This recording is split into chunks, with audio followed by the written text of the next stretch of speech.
Nog has to listen to all of Worf's opera recordings and filter out the subharmonic distortions, while Jake is trying to add a little humor to Kira's speech at the agricultural delegation. And Willie Mays is obviously a time traveler from the future. Hello, everybody, and welcome to the seventh rule with Cirroc Lofton. Good job, Brian. Way to do it. Way to go. Cirroc is applauding me because the first time didn't go as well as that one, so we had to redo it. We are reviewing an episode of Deep Space Nine Season 5, episode number 25 in the cards. It's a Nog episode. We are joined by Melissa Longo. Yeah. There we go. Hello. All right, so my name is Ryan T. Husk, but we've got some more important names to mention. Story by Truly Bar Clark and Scott J. Neal. Truly. Mm-hmm. There's definitely a teleplay by Ronald D. Moore. Oh, directed by, I was going to say there's definitely a Lionel Richie joke in there somewhere with Truly. One of the best Lionel Richie songs ever, by the way, ladies and gents. So it's directed by Melissa. Do you want to tell us? We were talking about it off the air. Yes, Michael Dorn. Yeah. That's awesome. It's a Michael Dorn episode. Mm-hmm. Yes. So everybody at home, there's a lot of crazy stuff going out in the world today, but every once in a while, you just kind of want to like hang out and be happy for an hour or so. Let's do that together, shall we? Let's all just have fun, talk about Star Trek. It's like our favorite pastime, and be happy. Yeah, let's get into it. Let's have some fun. Dude, I had forgotten what a quintessential Jake and Nog episode this was. I mean, I knew it was a Jake and Nog episode, but I forgot how many great moments there were. My notes are like a mile long. Gosh. Yes. I love this episode so much. There's so many gems in it. So many gems. Yeah, I agree. Maybe did I write I might have watched the wrong episode, guys. No, I'm joking. I'm joking. See, that's how Jake pulls it off. You know? That happened to me on the Falling Towers. I watched the first, but I really did watch the wrong. We were supposed to watch the first episode of a series, and I watched the second episode, and I was like, I just didn't get it. It's like, because you watched the second episode, dude. Anyway. I was say, Ryan's rubbing off on you a lot. Right. I thought I'd start off with a little trickery since Jake was pretty on the fly when it came to making up a story about Willie Mays. It was pretty good for oh my gosh. He had you going there for a minute, did he? Yeah. And there were a few moments where in this episode where Jake kind of sets Nog up and he's like, let's just tell him, tell him the truth, Nog. We were drunk. Like, don't hide. I know. And Nog's like, what? Because when you say it in that type of way, right, there's no real backing out of it because it looks like it's like a trap, right? The more Nog will fight that's a lie, the more it looks like he's trying to cover up that we actually did it. So when you actually say it in that type of way, like, hey, let's come clean, let's tell him, that sets the other guy up. There's just nothing he can do about it. Right, because then if he's going like, no, if he's denying it, you're like, you could just be like, come on, no, just come on, like, just stop. The jig is up. Let's just come on, grow up. So unfair, especially when Nog is trying to impress Captain Sisko all the time and not, ruin his record. Well, that's why I thought that I was like, at that point, I thought that Nog should have actually been like, no, because he's actually jeopardizing his career. The only reason I think he's not stepping up to say no is because he's like, well, eventually he'll find out the truth, hopefully, because they can prove it with the card. But if they didn't get the card and then they tell him the story, Sisko's going to think they're just making it up. He's going to be like, oh, really? You were doing this for a Willie Mays card. Is that right? Where is it? Yeah, I think there was a little bit of that. They wrote it well in this episode because there was a moment where Nog, I felt like, could have backed out of the deal.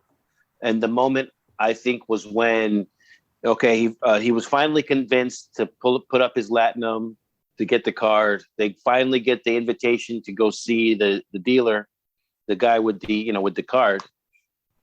But Nog is hesitant in that moment. He's like, what are you using it for? Like, Jake's like, all right, we got to get this list of stuff. Let's do it. Fine, I'm in. And Nog's like, well, it depends. Like, if you're telling me you're about to build a bomb to blow up the station, I'm not on this.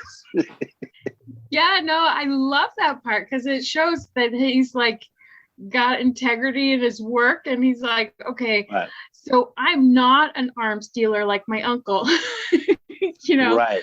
I feel responsible for what you're actually going to use this for, and if you're going to use it for bad, then I'm out, Jake. Too bad. Yeah.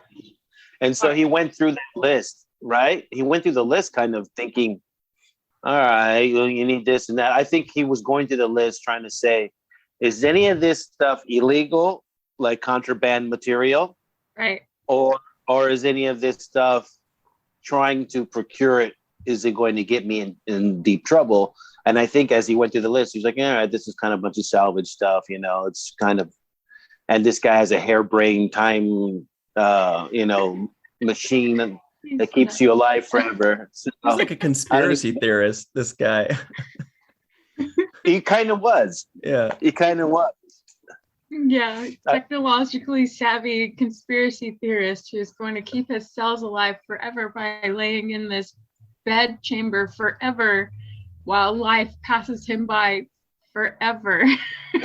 Hey, we're all technologically savvy. I mean, they are. Yeah. Well, it's kind of like I remember reading somewhere or hearing somewhere about Michael Jackson having a little cryogenic chamber that he would sleep in or something. So I was wondering if that was partly the inspiration for the people coming up with this story, because it was widely known that Michael Jackson was trying to like sleep in this thing, and it gives you more energy or whatever like that. So the idea was floating around society around That's that. A good point. Interesting. Yeah, I had heard that he bathed in leprechaun tears, which was very expensive because we don't have leprechauns here. So he had to ship them in from another dimension. Well, yeah, they would all have to be imported from a dimension in Ireland, right? Well, that's where they in are, a different dimension in Ireland, and they were actually having a dimensional portal strike, workers strike there. So anyway, it's in Ireland. So but Michael has the money, or had the money. Look, but honestly, this episode was so freaking good in so many ways. I definitely want to talk about what amounts to be the biggest and most important B plot ever. It was like this little B plot, but it has gigantic ramifications. But before that, I got to point out that the acting between Jake and Nog, between Cirroc and Aaron, and individually and together, was so good and so fun to watch. And there were two new things that I feel like I hadn't gotten to see much. One was how many times you both used just a facial expression to convey a mood or a feeling or a punchline. Sometimes a punchline was just, Cirroc raising an eyebrow, going like, looking at him like, or Aaron going like, oh boy, or like just all these subtle little faces that the camera, as an actor, it can be super subtle. The camera will pick it up. And you guys had all these little subtle things. And the other one was Jake, the funny guy. That's a rarity. Jake doesn't get to be the funny guy in the episode oftentimes, and there was some great comedic moments and some great comedic delivery. Cirroc, I almost feel like this was the best performance we've seen from these guys so far, just because it was so, I mean, Nog, we get a little bit of humor here and there, especially originally, you know, but I just felt like they allowed you guys to carry this episode with different acting chops. Usually you're carrying it in a serious manner, a dramatic manner. You guys got to show off your acting classes, you know? And I don't know if you remember any of that, or if you like looked it up and were like super excited. You're like, finally, we get a self-sealing Stembolts episode again, 4 seasons later, where we can really sink our teeth into it. Yeah, well, you know, one thing that you can't pretend or act is chemistry. You know, if there's no chemistry, it just doesn't work. And it doesn't matter how well written the scene is or how good the director is. If there is actually no chemistry between two people, you can feel it. And that's with relationships, that's with friendships, sexual chemistry between two people. You might, I don't believe that they actually like each other, you know, or have that hot and heavy for each other. So all of that has to actually be felt. That's one thing that Avery and I had such good chemistry together, which made the father-son relationship that much more, you know, in depth and believable for everyone, because it was genuine. And there was also at the time a genuine connection between Aaron and I. Mm-hmm. And that connection allows us to flow freely. That's how we talk pretty much. We talk like that off camera. And Melissa knows this better than anybody because she's been there to see these kinds of conversations that we have. But our humor, our going back and forth with each other, the looks Will might give, like, did you just see that? That's how it goes. We did a panel one day at Creation, I believe, a couple of years ago, and something making us laugh because there was somebody said something in their response, and if you hear it in a different way, it sounded like, you know, one of those things where you're like, "Whoa, did he just say that?" Yeah, that was during the Far Beyond the Stars panel. Looked at each other, and you both were just laughing, and nobody else was in on the joke. No, but he looked at me like, "Did you hear that?" And I heard it, and I couldn't unhear it now.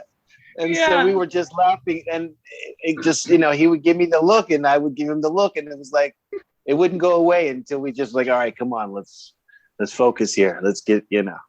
But that's the natural chemistry that Aaron and I have, and when we get to play that on screen too, it's like, oh, this is our wheelhouse. This is exactly what we do. Like, this is how we communicate with each other. We're open and honest and joking, and, you know, sometimes we'll, you know, put that guilt trip pressure on you. Like, oh, so you're not going to do this for me, you know? Not even for my dad who did all this, you know? I know. Oh my gosh. He was laying it on thick. Oh yeah. He was laying it on thick. And so he put Nog in a really, you know, predicament. He put him in a situation where he was like, well, I like how Nog said, you know how long it took me to save up all that? Like, I know. Like that's a lifetime worth of savings for me, you know? And you know, I had to get treated like crap by my uncle and do dishes and whatever the hell I had to do just to get that, you know, just to scrape that together. So, and I understood that. But I also understood that, like, hey, you're entering into a new path in your life. You won't be needing Latinum anyways, because you're going to be in the Federation. You're part of us now, you know, and, you know, why don't you help your friend out and help out my dad who's been helping you out? So he put the pressure on. It was definitely a lot of chemistry there. I enjoyed watching Jake and Nog go back and forth in this episode. Mm-hmm. Well, and it was fun to see that Jake knew exactly what buttons to push to get Nog to acquiesce to his request, which was really funny. And you really got to see Jake's creativity like his creative mind in this episode as a writer. Right. I hadn't thought of that. Right. That, he mustered up on the fly. That's a really good point. I hadn't thought of that. Like, they're probably thinking, the writers are in there. They're like, hey, dude, he's the most creative guy in there. He's a writer. He can just make stuff up on the fly. He can have fun with it. Oh, I never even made that connection. That's a great point. Yeah, it is a great point. And they did actually use that several times. So the one time we just mentioned earlier where he makes up the story about, Willie Mays being a time traveler and trying to really sell that with a straight face. And I'm looking at myself saying it. I'm like, yeah. And I like Nog's reaction to it too. Where he's like, oh no. Yeah. It's like, ugh. Jake. And to Ryan's point, a lot of facial expressions in that moment too. Like, I think there was even a moment where after I gave that whole Willie Mays from the future speech, I kind of sit down and exactly that's what I'm talking about, and make a moment, kind of an expression where like, I hope that went over. Like, I hope he buys that kind of a thing. Yeah, and it was very faint. It was just kind of like you didn't even actually like look at him, but there was like a directed vibe with him where you kind of went like this and Aaron kind of went like this. I mean, it was very subtle, but the camera picks it up because we are naturally watching you for your reaction. So you don't have to make a big reaction. We're looking for something and you gave it to us and it was perfect. Yeah. And you can see when they cut to Nog, there's this glimmer of a giggle in there. He's like, is this guy gonna buy this or not? Did he just... Yeah. And Jake is funny because he's like, my dad's the commander of the station, right? By the way, just a reminder. So people will be looking for me and there will be consequences and repercussions. And repercussions. Talk about name dropping or don't you know who I am? It's a don't you know who I am moment. It was but the other time when they showed this whole Jake creative kind of writing characteristic that he has, where he's able to think on the fly and kind of make up stuff off the top of his head. He also made up stuff in the moment where he was telling Nog that he believes Kai Wynn is involved in this scheme. And he's like, oh, I know what's going on. Like, he immediately just jumped to the conclusion, like... Yes, he's writing all kinds of stories in his head. His stories are going on in his head. I can see it. Where is this guy going with this? He's like, now I know. And it was completely all up in his head. So there were definitely moments where the writers played on Jake's creativity or the way his mind works as a writer. You know what I'm thinking, based on what you guys are saying there, what would have been what was an enormous missed opportunity. It would have been so great to see an episode of Jake taking Nog under his wing and saying, let's have fun today, and taking him into all of the holosuite programs that he created. Because Jake would have come up with all these holosuite programs, and he's like, hey, this one is Dungeons and Dragons. This one is we're winning the championship with the Lakers in the late 21st century or whatever, all this kind of stuff. That would have been so much fun. Jake the writer writing holosuite programs. I mean, we get to see Miles and Bashir. We see some in Next Generation. Would have been cool to see what's going on in Jake's crazy mind. Yeah, that would have been cool. Yeah, that would have been a good episode. Jake's holosuite program. He writes a holosuite program, and it kind of had its own adventure to it. But this was good because, number one, baseball has been a big factor in the show, right? The show is centered around baseball. It's kind of the American pastime, but it's also like Sisko's thing and his son's thing. So it's the family thing. And for them to kind of bring a baseball card, specifically Willie Mays, who was this, amazing, phenomenal player who transcended the game and made history as a black baseball player. One of the greatest. Quick poll. Is Willie Mays the greatest baseball player of all time? Malissa, what do you think? I say yes. Well, I mean, it's not a fair question, only because I saw a movie about his life, his story, and it was so great. And so I know that he was a great baseball player, but he's one of the few that I actually know of. So of course I'm gonna say yes. Sounds like a yes. I don't have much else to compare it to. What do you think, Cirroc? I think if you like San Francisco Giants, then you would say... I would. That is not where I was going with that, Cirroc Lofton. He was also the godfather to Barry Bonds, but I don't remember what team Barry Bonds played for. Yeah. I think you have a particular favoritism over here. He's definitely one of the greatest. And, with greatest, it's hard to give that anybody as the greatest because, the generational talent, goes on. And the greatest for their era, for their time, for their team, sure. But I don't like comparing people across the spectrum of generations. It's like that's what they had to prepare for. That's what they were dealing with. But, seeing an episode based about a card, right? Based about a baseball card was special for me because I'm a card collector and actually started out collecting cards at a really young age. So this was like a childhood kind of fantasy of mine. We all have those cards that we like cherish or want to cherish, right? For me, it was like a Michael Jordan 86 Fleer. Yeah. If I could find that card. Oh, damn. No, I don't have it. I have other cards, but I don't have that card. But we all have that card where those of us that collect cards, that one card that is just like, oh, that would be my dream card. Like I would just give anything for it. And to me, this kind of brought back those childhood memories of putting value in something like that. Something like a card that your hero, your baseball hero, your childhood hero growing up. So I like also the sentiment behind that as well. Mm-hmm. Well, and it demonstrates the importance of baseball throughout Sisko's upbringing.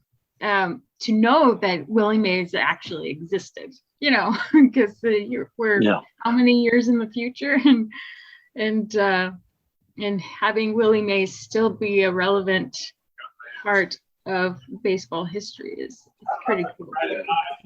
So we've got to hit our break right now. We're going to talk a lot more about the Dominion and Kai Wynn and Jake and Nog's incredible performance. But before we go, Cirroc, you are in luck. I found the 1986 Michael Jordan Fleer rookie card, and we can get it for a measly $499,000, $999. Wow. So pocket change. So basically we just need to find it, right? That was the main thing. So it's found. just for the record, when I was a kid and collecting cards, and that was my dream card. It was probably like $10, $20. No, it was $6,000 at the time. Oh my God! Wow. Whoa. At the time, it was $6,000 if you wanted that card, and I was like, $6,000 for one card. Well, if you had gotten it, if I had gotten that card, I would have been really set right now. Yeah, that's crazy.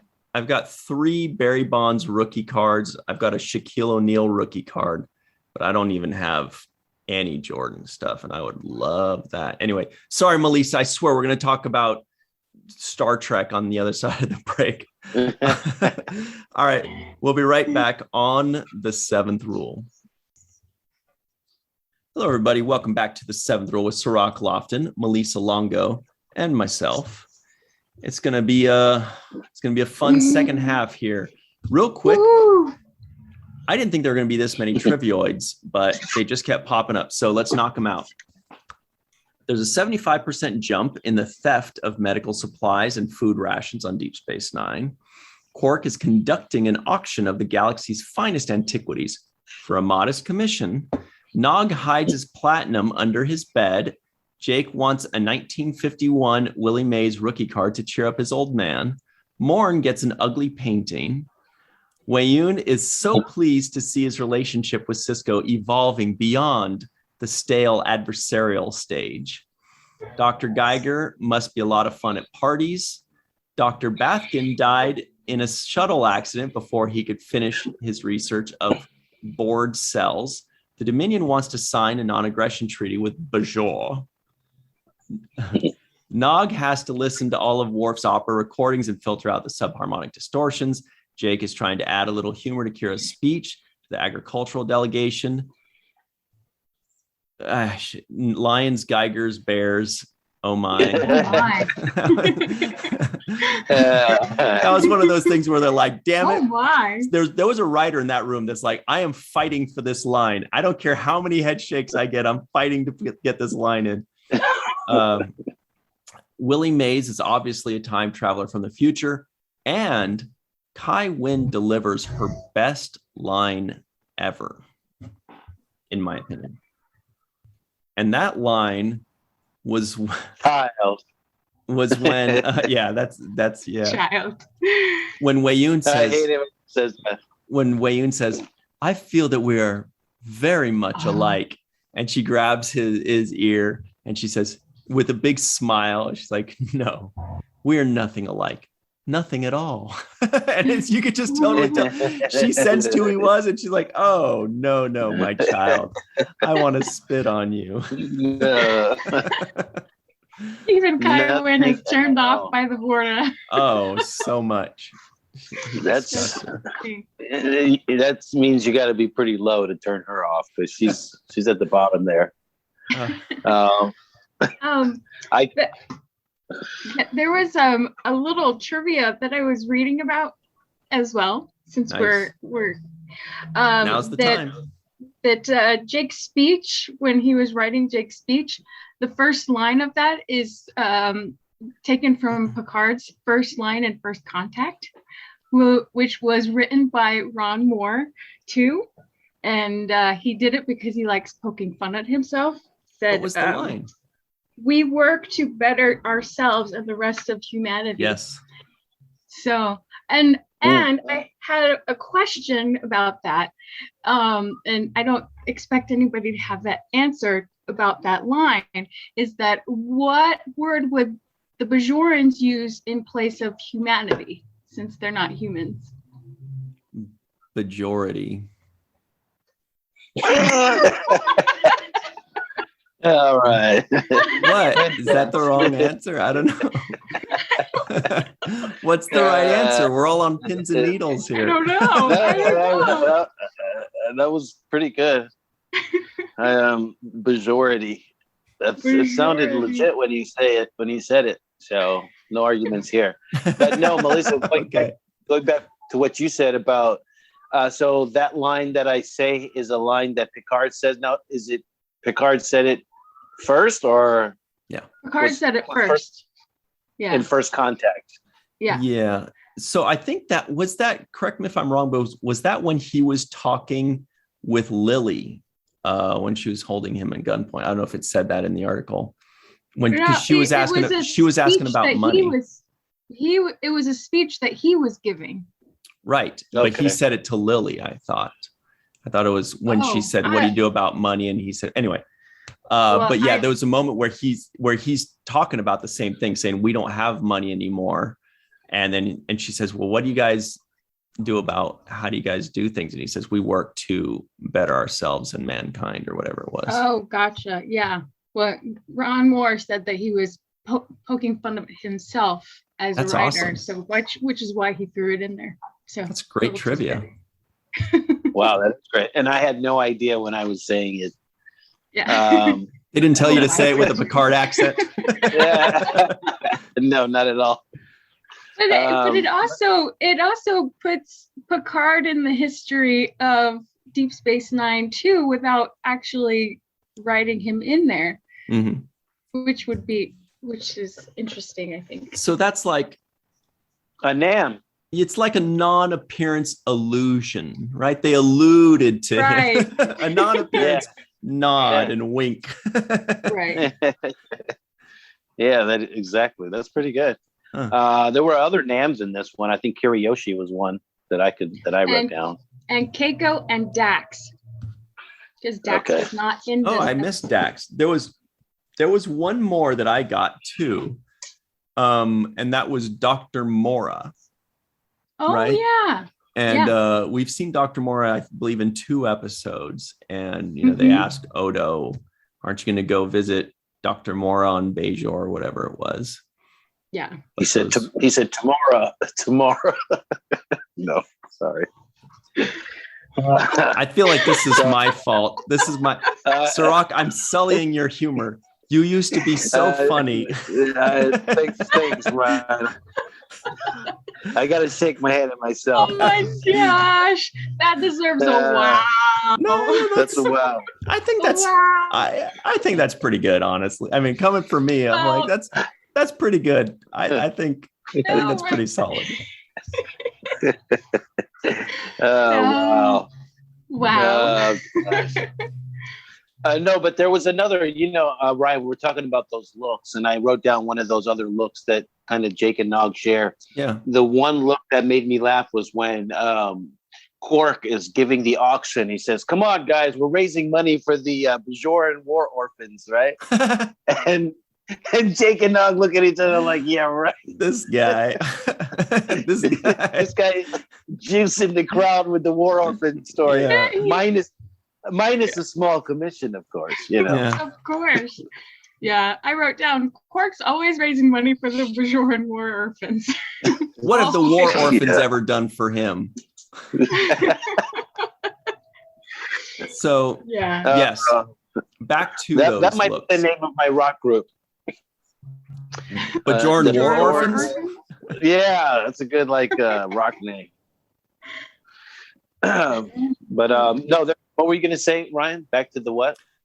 Just the looks. I feel like there's just so much there, and as you mentioned, chemistry. I feel like a lot of that had to do with chemistry, because a lot of that, the reactions you gave to one another were reactions that people familiar with each other give, and you can't fake that. I mean, there are some really good actors that can pretty much approximate it, but some of those reactions came from the two of you knowing each other for 5 years, it seemed, and it really came through on camera.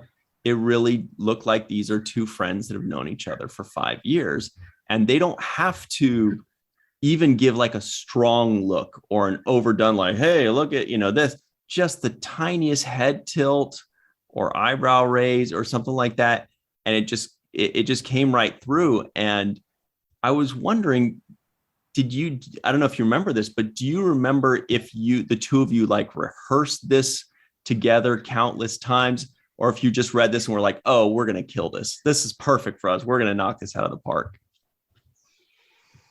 Well, the rehearsal, we always rehearse before we would shoot. Aaron and I like to make sure our timing is good and that we weren't rehearsing while the camera was rolling and costing production money, right? So we did a lot of, running the lines, but running the lines and rehearsing are two kind of separate things. Running the lines, you get the lines right, you get the timing right, you get the sound of the voice right.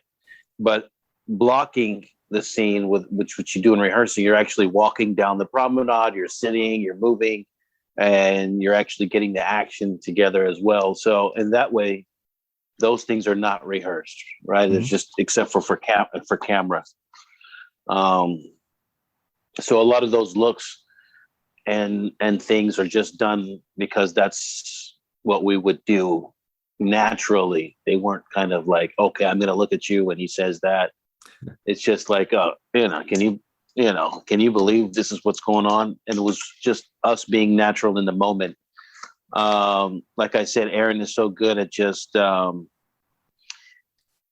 we have a good feed off of each other playing back and forth. And some actors you just give you like, you push, they pull. It's like a back and forth where it's like tennis. You just keep hitting the ball to each other. And so Aaron was really great at just feeding me, and then I'd just come back and feed him right back. And so we would have this back and forth between us that was, constantly feeling natural. Mm-hmm. Yeah, as they say, acting is reacting, and you guys are definitely reacting off of what the other person is feeding them.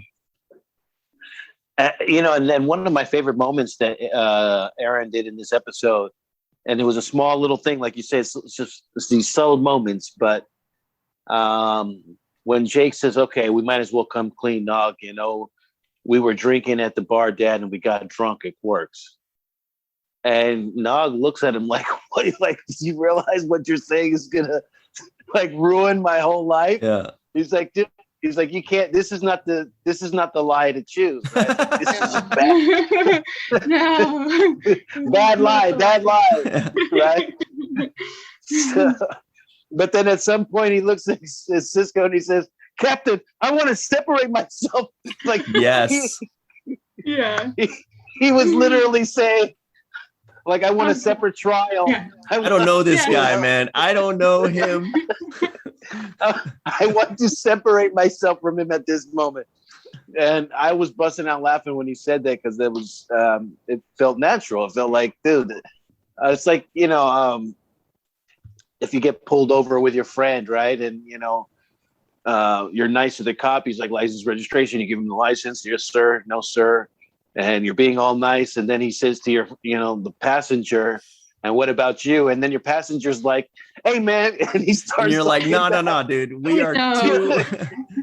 I'll leave him here. You guys can talk it out. I'll go home. You can text me if you need to get picked up. He can walk home now. I have nothing to do with what he just said, officer. That's all him. So it was kind of one of those moments, and it made me laugh. And Sisko was really stern too in this episode. He was stern with Kai Wynn. He was like, "I'm not playing any games with you. Like, you want my advice? Here's my advice." Actually, even that was the only moment he broke from his being tough with Kai Wynn, was when he was giving the advice to her, like, "Hey, this is my advice. Stall, delay." And she's like, "For what?" He's like, "I don't even know, but just delay.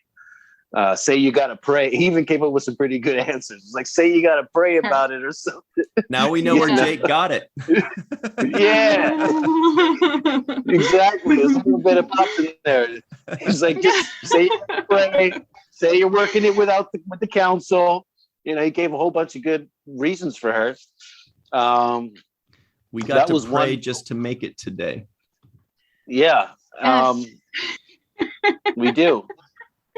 That was him being stern. He was also stern with Wei Yun, when Wei Yun was trying to, and he was saying, "Oh, Captain Sisko, it's such a pleasure to see you." He's like, "Hey, stop it, Wei Yun." Yeah. Right? He's like, "But I thought we were friends," and we're saying, he's like, "Nah."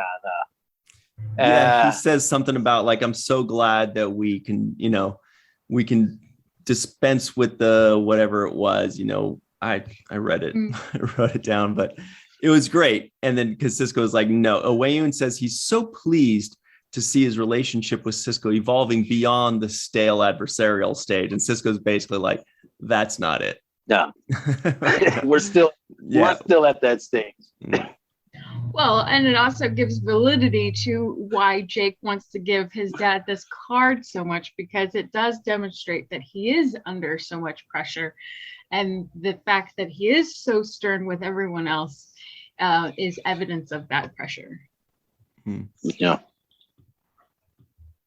I'm just trying to think of another MC Hammer reference to match my Prey one, but I can't think of one.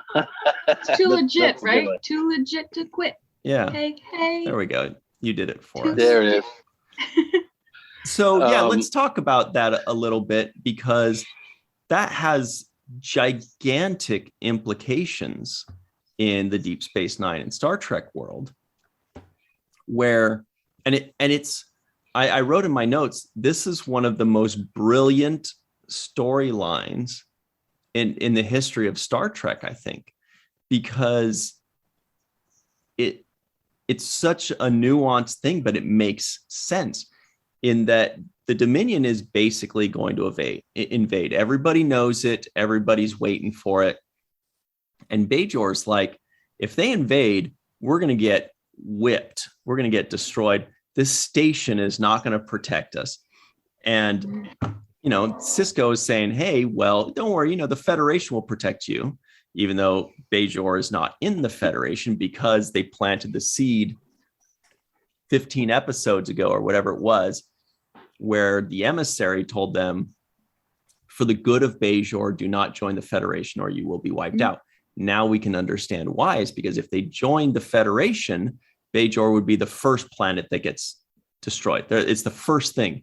And while Sisko's trying to convince her not to go in that direction, she says, because remember, she doesn't give a shit about the Dominion or the Federation. She only cares about Bajor, which is kind of the mark of a good leader in that regard. And she says, can you promise me that not one Jem'Hadar soldier will set foot on my planet? Mm-hmm. Right. And she's thinking, because if you can't, then my choice is clear, and you obviously can't. So I thought that was such a nuanced storyline, and it totally works. It totally makes sense.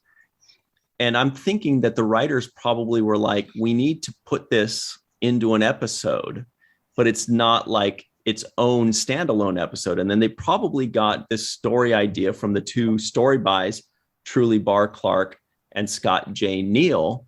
They probably came up with the A story, and the writers were like, perfect, we can put these two together. Anyway, I was just very pleased and impressed with that, because I think that's A+ writing in my mind, A+ world building to me. Yeah, well, you have those pivots, right? So they, like you were saying earlier, the B storyline is pretty much one of the biggest storylines of the show, of the entire show, but it's very casually just kind of drifting in the background, just bubbling over a little bit. It's, you can't hear the whistle of the pot, but it's about to boil over in a second. Yeah. Yeah. And so they kind of throw it in the background. They also have the tie-in connection with Weyoun and this card. So the card kind of leads you into Weyoun. It also, the Bajoran Kai, she sent one of the people to bid on the card. So they tying all of these people using this, estate sale that Quark is holding. So really clever in the writing. I think that, them using Jake and Nog in this particular predicament softens the blow of the seriousness of what's happening. So it kind of adds lightness and humor to it. Mm-hmm. But it also, that's exactly how you would contrast if you're about to really go dark. You would take it really to a nice, light, humorous place. So that way the darkness feels really dark, right? Right. Yeah, it's this beautiful dichotomy of like this light, comedic, and very heartfelt story, contrasting with the this impending doom. And just to also touch on how heartwarming it was, that final freaking scene where Sisko gives Nog a handshake and he gives Jake like the biggest hug. It wasn't like a, hey, there, buddy. He like put his head in there and he was just, God, I'm the luckiest dad ever. And that was so good. I watched it twice. So it wasn't just a comedic episode. It was also very wholesome, very heartwarming. It was one of those beautiful moments. And thank goodness Nog didn't have to go down with the ship. Thank goodness he got his record of expunged or whatever it's called. Yeah. Well, and I also liked the moment when they're in Odo's office and he's like, "What is this story you're telling me?" What? Renee did great with that too. So, yeah. Now, something that we had Jeff Combs on to review a Lower Decks episode a couple weeks ago, and he actually mentioned this episode about being able to work with the two of you. And it was such a joy to watch that scene, or that, those moments, because Wei-Yun kind of goes from dark to light depending on the situation. Sometimes he's funny, sometimes he's a little imposing, but this time it was just this great, fun, interesting scene of like characters that generally would have no business interacting. You would never see Jake Sisko and Wei-Yun. I mean, they're miles apart in the storyline, yet there they were together, and it was just this really fun collision of worlds, and Wei-Yun was kind of like, he was cool with them. He's like, all right, whatever. And he gives them the card. Like, it was almost like he had a moment of humanity or bajority or vortity. He like just gives them the card, like from the goodness of his heart, I guess. I mean, did I miss something? Did he just say, oh, here's a gift? It had no value to him, but it obviously had value to them. Yeah. And it wasn't all an innocent, endeavor for pursuit of this card, and it could have been seen as a tactic to get on Jake's good side, to soften him with, Captain Sisko. So there could be a lot of reasons why he could just give him that card. You think there was a less than genuine reason for one of Wei-Yun's actions? I don't know. It had occurred to me, for a millisecond. I was actually surprised that and forgive me for not knowing the character who kept spouting off about soulless minion orthodoxy. Dr. Geiger. Dr. Geiger. Oh, Dr. Geiger, yes. I had, under my initial, like the whole time I'm watching this, I'm thinking Dr. Geiger's up to something else. That it wasn't just what it appears to be. Like there was something, more nefarious going on than just him having a science project that he didn't want anybody to get his hands on. I felt like he was trying to do some sabotage,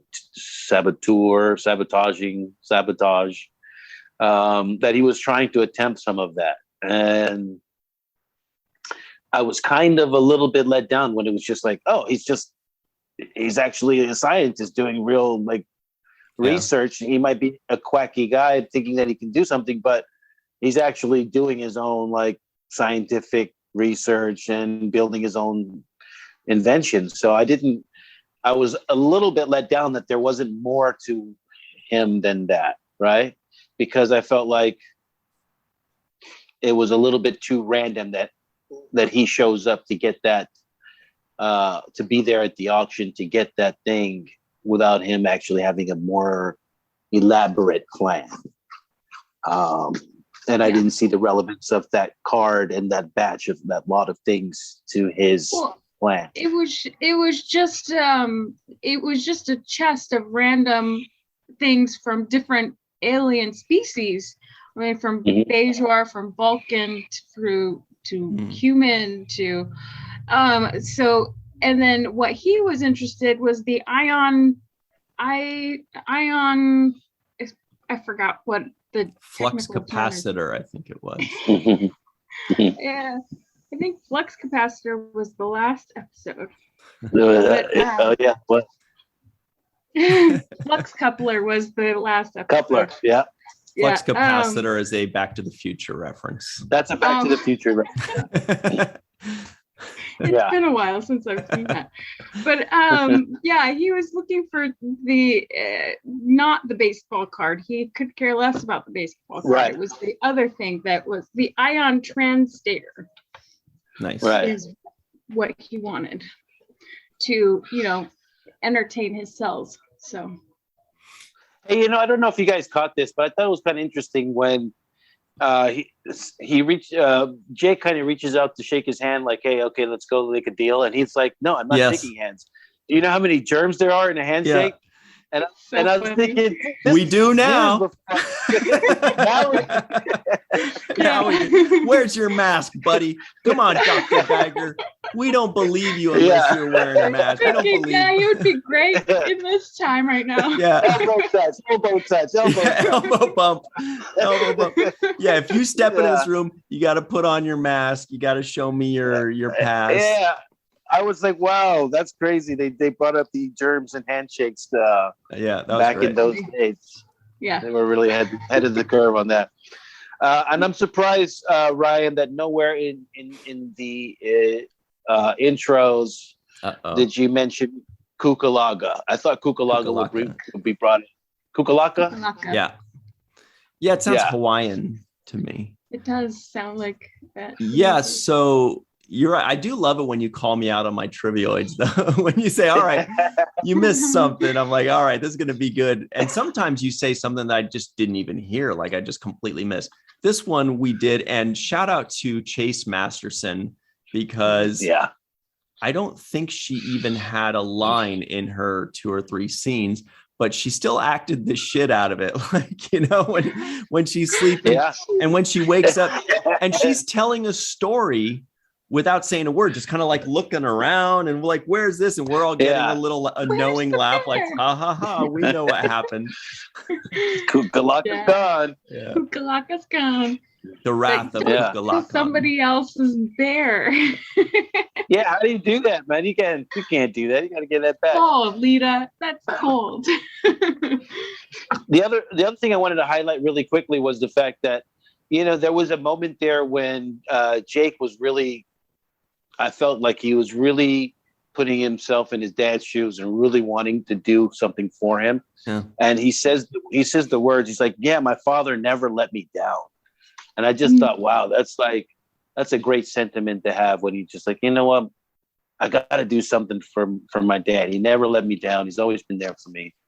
And this is the thing. I'm willing to to go all in on this. But I just like the moment when he said, he kind of was reflecting on all the things that his dad's done for him. And I think everybody should do that for their parents at some point and sit back and say, damn, my parents have done all this for me. And what can I do to make their life better? That's exactly it. I completely agree with that. And that's why by the time this episode airs, I'll be visiting my parents for my mom's birthday, because they deserve it. But happy birthday. But I love those moments. And those are the things that make Deep Space Nine really stand out. We've said it before, Deep Space Nine is a show about family and relationships. And the father-son bond between Captain Sisko and Jake Sisko is basically the most beautiful thing of any Star Trek series ever. So yes, those moments like that, they really get me. They really get a lot of people. And, I feel like people use this word a lot nowadays, but honestly, I feel like something like that in the 90s was very important to show that, for obvious reasons. I do too. It's just good. And you don't really get to see fatherly love as much as you get to see motherly love on television. Exactly. So it's kind of a good thing because, it's not expressed enough. And there is a whole lot of fatherly love out there in the world where people have been raised by their fathers or have close relationships or ties with their father. So it does exist. It's just not talked about enough. The kind of sacrifices that fathers make. And I thought that this was a good moment for them to pay homage to the sacrifices Sisko is making for Jake, and Jake kind of growing up into his maturity to understand and appreciate that. That shows to me a growth in Jake as well, because most kids just kind of like haphazardly go about life like, yeah, my dad's supposed to pay for rent. Especially at 18. Yeah. At 18, they're like, yeah, that's their job. What do you want from me, man? I'm not going to bake you cookies. Right. So we're just about out of time here. at least for this segment. Bad news, I couldn't find a nitpick. I'm sure I could, but it would be. Oh, well, we'll save it for the other side then. So stay tuned for Melissa's nitpick, you guys. Stay tuned for Jake Sisko guesses the IMDb score. And stay tuned. Dr. Susan B. Gruner posed a very good question in the 7th Rule group. If she's on the free-for-all, she can ask it herself. Otherwise, I will pose it to you, Cirroc. Hopefully, you'll have the answer. So everybody at home, stick around. We're going to go to the free-for-all. But before that, very special thanks to Carmen, a.k.a. Skillet, TJ Jackson-Bey out in Missouri, Bill Victor Arucan. Yeah. Arucan. Yvette Blackmon, Tom, Homer Freezy out somewhere in New Yeezy, Eve England out in Wales, Dr. Marie Segal, Titus Mohler, Tim Baum, Susan V. Gruner, PhD or MD. I can never keep those straight. John Mann, Mark Rocco, Darlena Marie, Rex. Rocco. A. Wood. We'll be right back on the other side on the 7th Rule. Hello and welcome back to the 7th Rule with Cirroc Lofton. Hello, hello. Ryan T. Husk. Hosting. Hi. Joined by Dr. Anne Marie in the Big Apple. Joined by Dr. Susan Gruner and Florida. Joined by Eve Wells out in England. Melissa Longo. And myself, TJ Jackson-Bey, aka the party going. Let's go. Out in Missouri. So everybody that's just listening in on the podcast, the reason he's muffled is because he's wearing his party gorn outfit. So he's gorned up and ready to go. And we are ready to party. Let's lead it off. Sue, you had a great question in the 7th Rule Facebook group. Would you like to ask? There's only one person here that might know the answer. Actually, I don't know. Eve might be able to cheat in her book, but go ahead and ask it. Let's see what we get. Was the baseball card prop a real baseball card? Oh, that's a good question. I know. That's a very good question. And I will say that the baseball card that was used was not a real baseball card. Oh, man, I'm crushed. I know. It was a replica. And usually the baseball cards on the back, they have this this kind of stuff written on the back, which has your statistics and what year you played and what, minor leagues or whatever if you were a rookie. So, but it'll have some kind of statistical information on the back. And that card, from my memory, was not real. Did not have the statistical information on the back of it. Damn. So the props department didn't have $325,000 to blow on a prop. Yeah, back then, who knows what it was worth. We actually talk about that in the book. It does say that at the time it was only worth $20,000, but they said they didn't want to obviously have something that small worth that much lying around. And they found this company, they said that specialized in making fine art replicas of baseball cards to make one. Does it give that company's phone number that can make fake baseball cards? Asking for a friend. It does say duplicate right at the bottom in tiny writing, but because obviously it didn't zoom in on it enough. So apparently it does say duplicate on it. Wow. Yeah. Or one of those Michael Jordan cards. And what about the velvet painting that Morn bought? I wanted that. It's like a velvet shadow. They rented that. Yeah, they sell those in Tijuana if you go right across the border. It's a foreshadow for an upcoming episode. Oh, right. Really? Good knowledge. Oh, Interesting. Okay. The future proves the past. Nice. The writer I like of that. that episode is a Seventh Rule fan. Which one? The writer of that episode is a Seventh Rule There are fan. three credited ones. The one who mourns for Morn. Of that one. Okay. I thought you were saying Ronald D. Moore. I was like, what? Let's get him. Of course.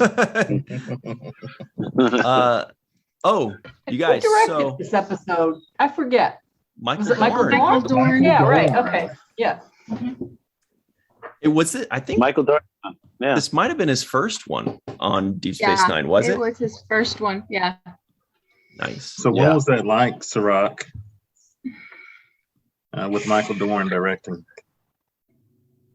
I can say that was probably the longest and most I worked with him because we didn't really have too many scenes together.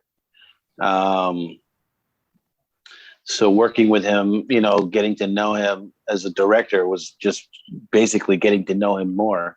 And he was good. He was light. Actors who are directors have a certain kind of ability to just communicate with actors a little bit better, and they already know the characters. So Dorn's already aware of all the stuff, so he's just gonna play on it. And the other thing is Worf as a character is very serious, but Dorn as a person is actually more comical. Like he likes to tell jokes and stuff. So when he's directing, he'll be more. He'll play to the do that, because he'll play to that side, the more comedic side, because he likes that kind of stuff, right? He's not so uppity and serious and Star Trek-y when he's not playing Worf's character. Wow, yeah. Can you imagine he had to play a serious character for 11 years? He's probably just dying for comedy.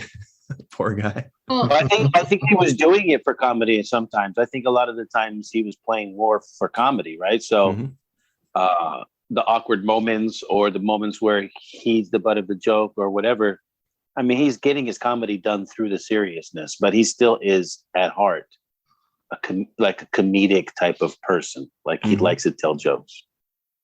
Yeah. Aaron had mentioned his experience before working with Dorn as a director, and then after or during, and he was like, I didn't think that Michael Dorn liked me.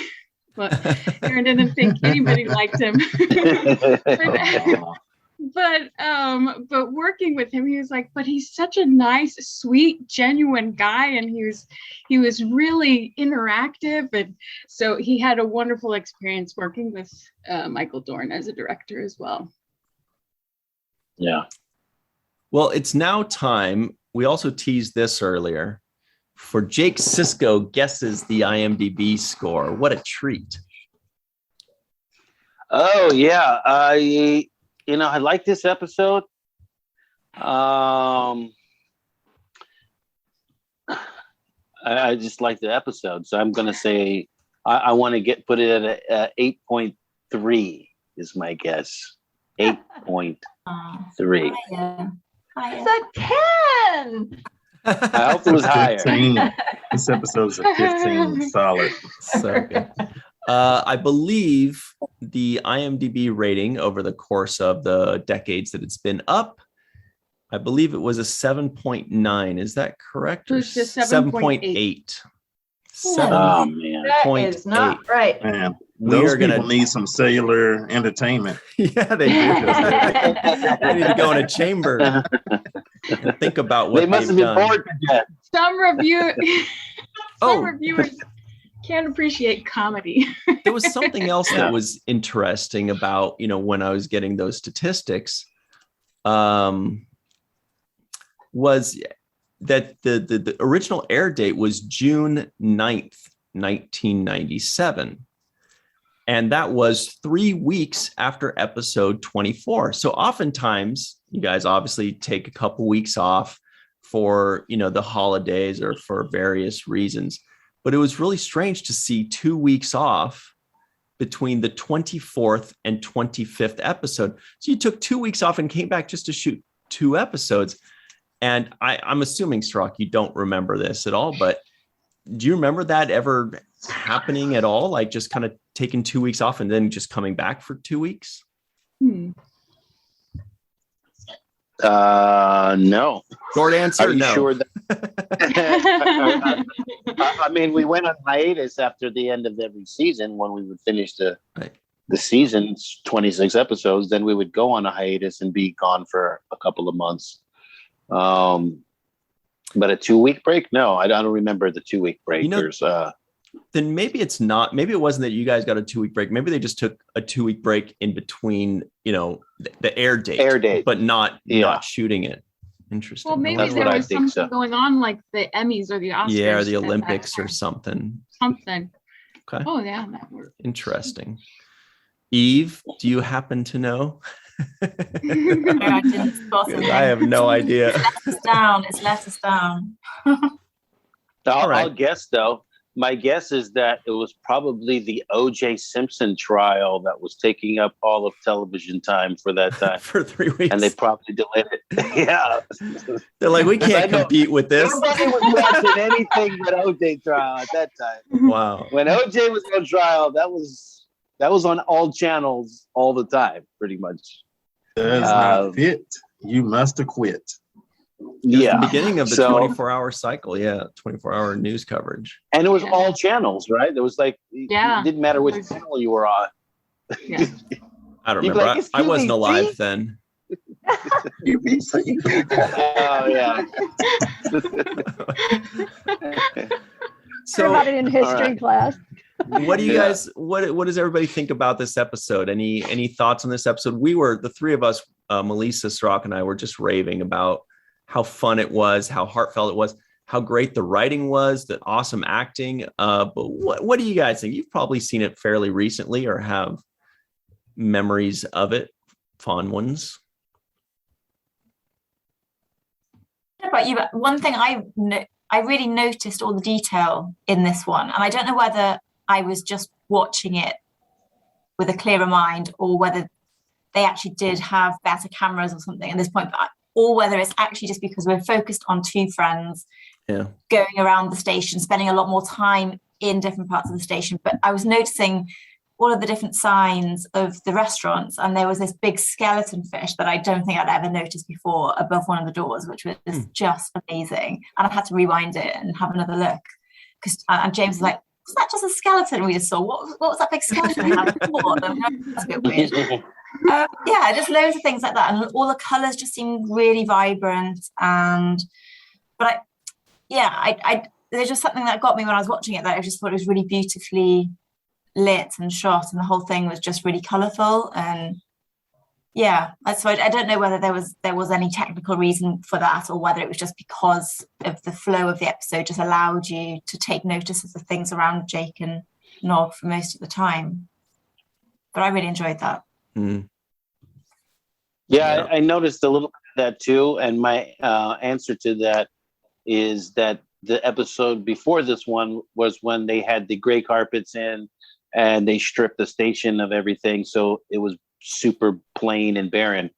And I think now we're coming right back to it, like your eye is like, oh wow, this is retraining your eye to see some of the things that you overlooked. Yeah, that makes sense actually. Yeah. Because it really was. It just felt like everything was quite new and different, and I hadn't spotted things before. When, I don't know, maybe a lot of this stuff was new, but I suspect it probably wasn't, because it was one of those cheaper episodes, wasn't it? So they wouldn't have built lots of new stuff for it. So no. Yeah, that makes sense. We've gone from the very grey, dark episode to a very bright one. Yeah, that was really effective.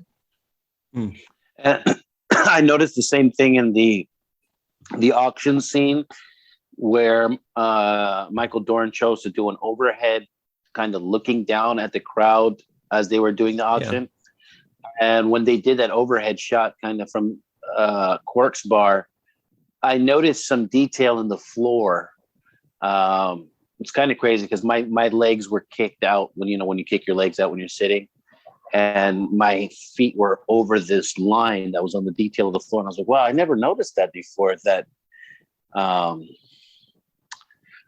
detail of craftsmanship on the floor itself. So yeah, there were some things that just popped out at me, like because of the camera angles they chose. Who looks at from the top down like that at Quartz Bar. It doesn't really happen too much, but I enjoyed the colorfulness of the station, and even Quark's jacket, which he's worn before, in other episodes, but his jacket looks so fly today.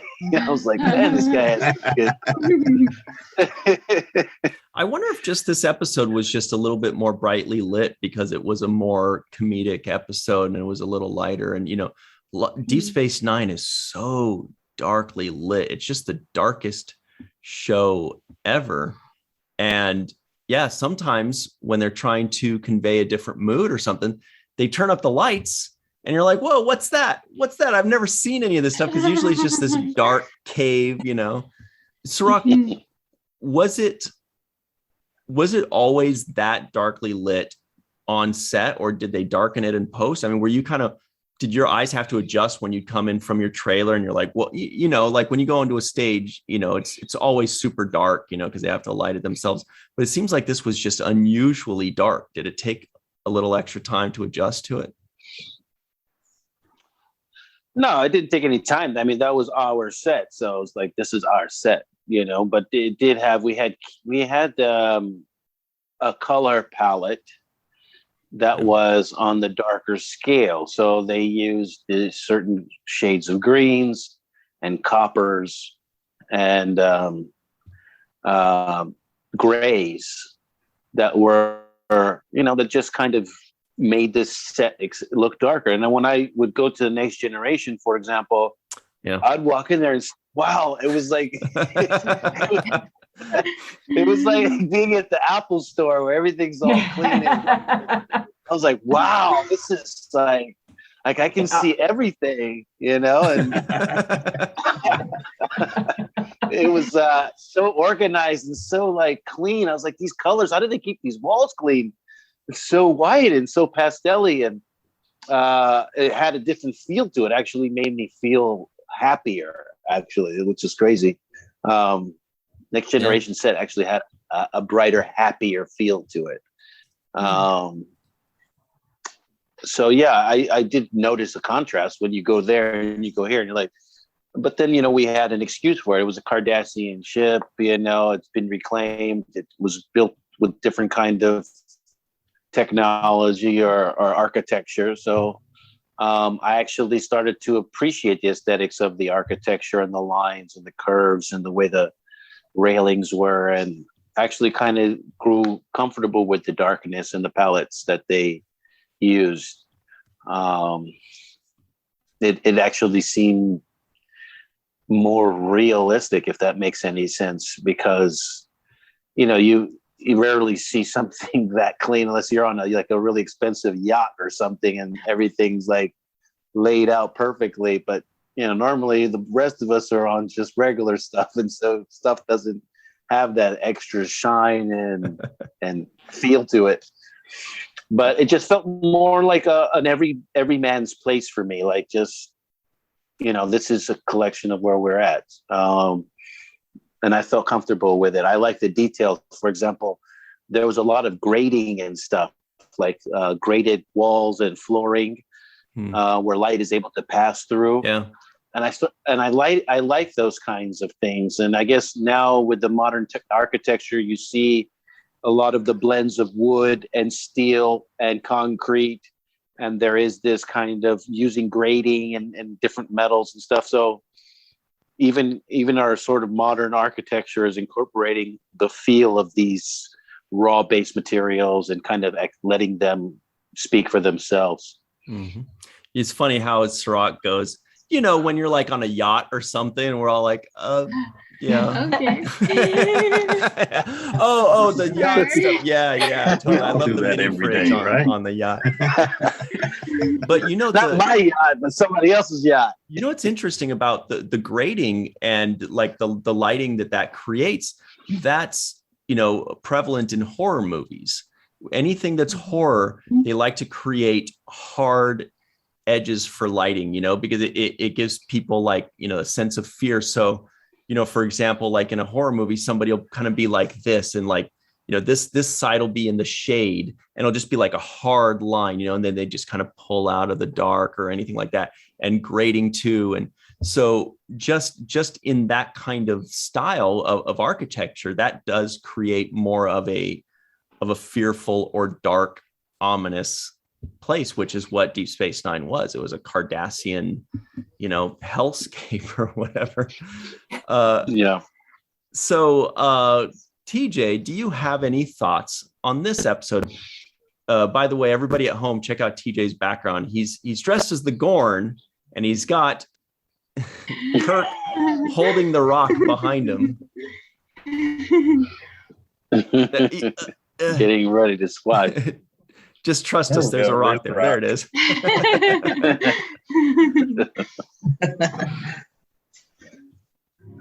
Well, I enjoyed this episode a lot. It's one of my favorites.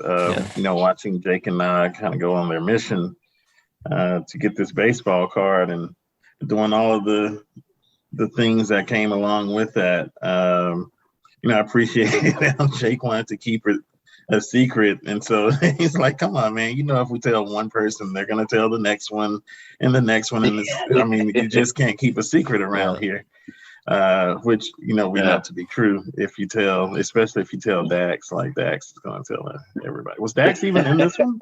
No. Dax in this That's one. Why Malissa pointed out she got a NAM, actually. Yeah. So, it was fun to watch them go around, especially when they got in trouble with Captain Sisko for going after Kylie. Like, that was the most insane thing. And if they had just waited 5 minutes, then Wei Yun was about to kidnap them anyway. And so that was another, high point of this episode is, having Mr. Jeffrey Combs with Wei Yun in,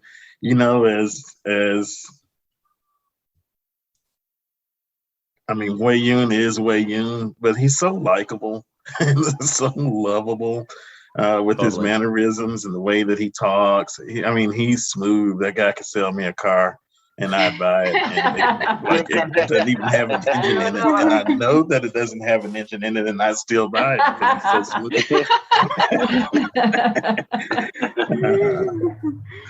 So it's always a joy to see him bring us Wei Yun, the best car salesman in the galaxy.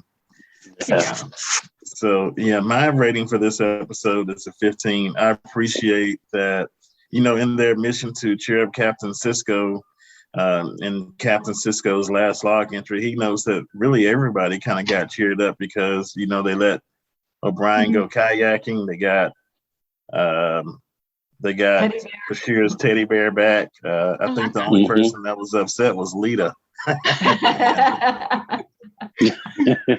But I do have to point out the scene where Nog takes the teddy bear is super creepy. Like, you couldn't do it while she wasn't home. I want to know how he got in her room. How did he have that little vent? Through a vent. They showed him leaving through a vent. I'm like, you can, like, they have locks on the doors, but you can just crawl in at any time. Yeah, like, no. That's nuts. Totally yeah. Super creep move. Still fun episode.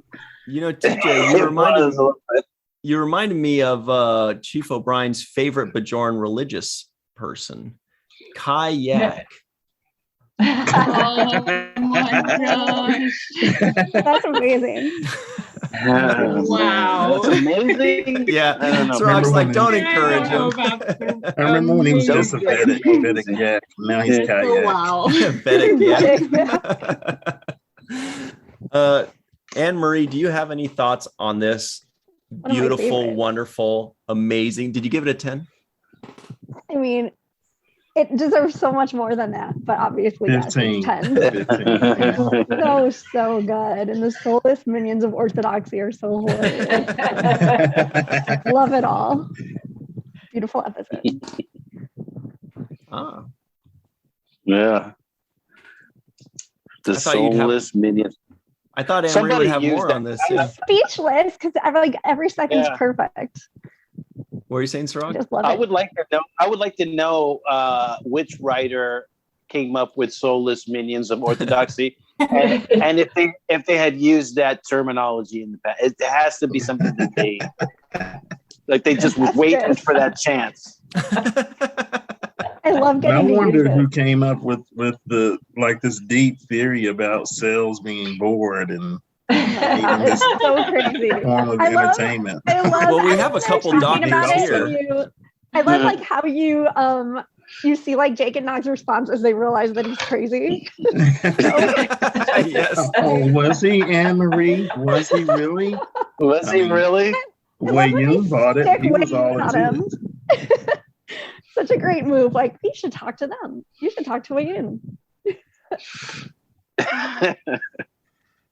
Yeah, I like the line when he says, people are literally bored to death. And I like when Nog asks, he's crazy, right? Yeah, but he wasn't crazy for thinking that he was crazy. Yeah. Right. It's not just me, right? You think so too, right? Yeah. Well, Dr. Susan V. Gruner, do you have any additional thoughts on this episode? And it says PhD right next to your name, and I still said, is it PhD or MD?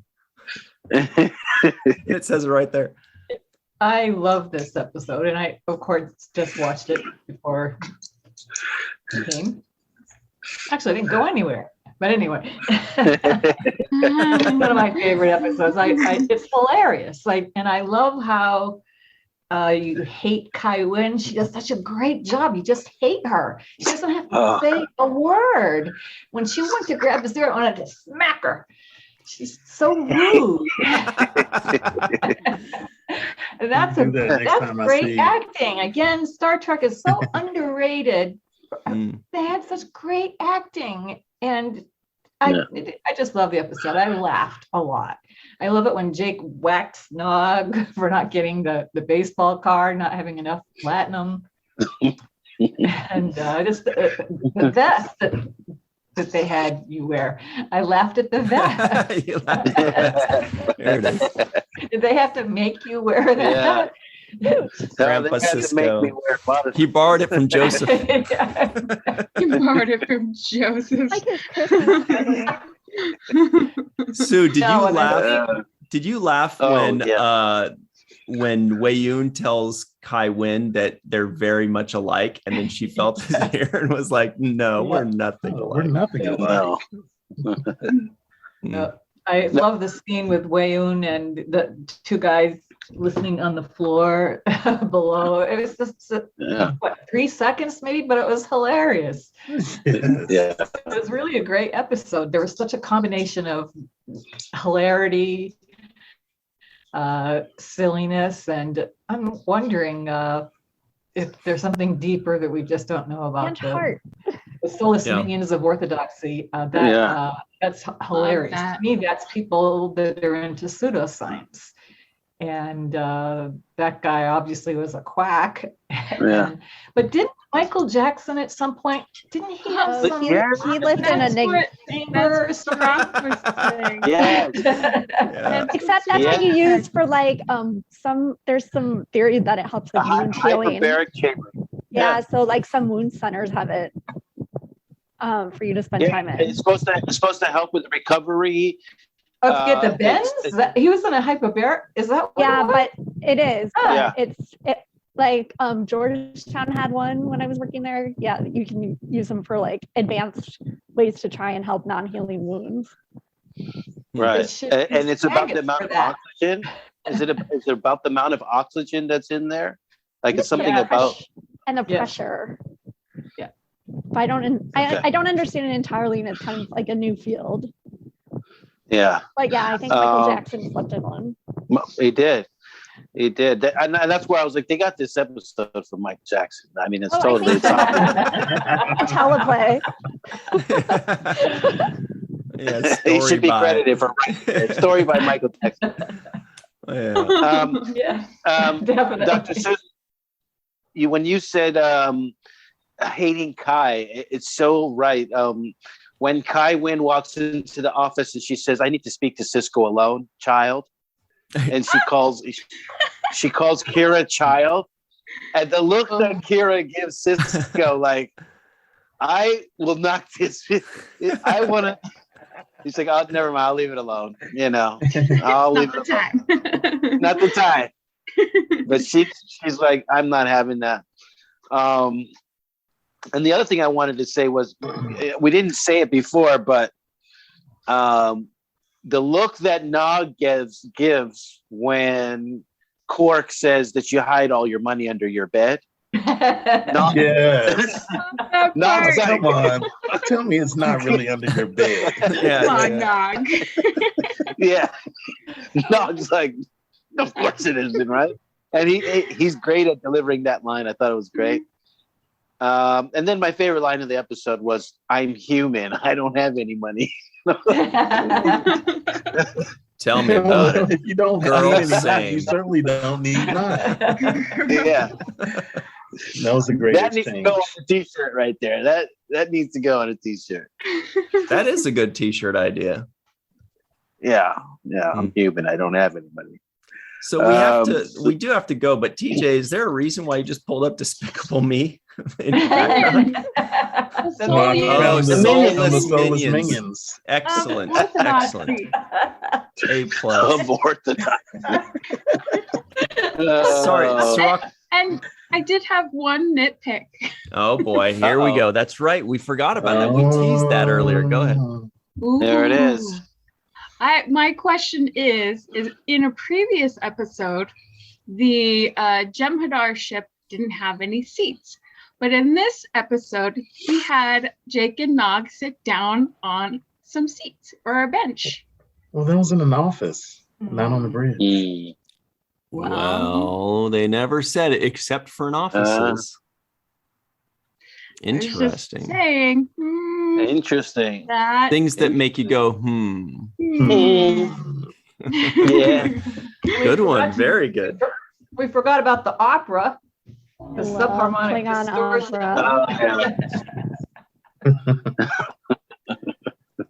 Well, guys, yeah, this has been a fun one.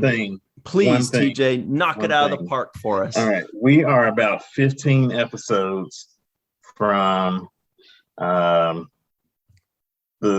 name was just on the tip of my tongue. The one in the 60s. Far Beyond the Stars. Far Beyond the Stars. We're 15 episodes from Far Beyond the Stars. And so, Mr. Avery Brooks, join us. Join us. That's the Train to the prophet. You know he's watching. He's taking note. Episodes away. He's like, well, spring of 2022, I should be free. That's what he's thinking. He's making a note of it right now. Cirroc did just make a note. I don't know if you guys saw that, but Cirroc did write something down. Yeah, I didn't know. 15 episodes away. That's good knowledge right there. Yeah. I like Either that or adding Cheetos to his shopping list. My shopping list. He doesn't need to write that down. He doesn't forget that. That's the whole reason I go. I need more Cheetos. Yeah. All right. So everybody at home, thank you very much for joining us. We also want to give a special thanks to Eve England, Dr. Susan B. Gruner, Dr. Marie Segal, Party Gorn, TJ Jackson-Bey. Thank you all very much for joining us. For Mr. Aaron Eisenberg, the coolest fellow in the world, as a human or a Ferengi or a human Ferengi hybrid in Discovery. Thank you all very much. And always remember the 7th rule.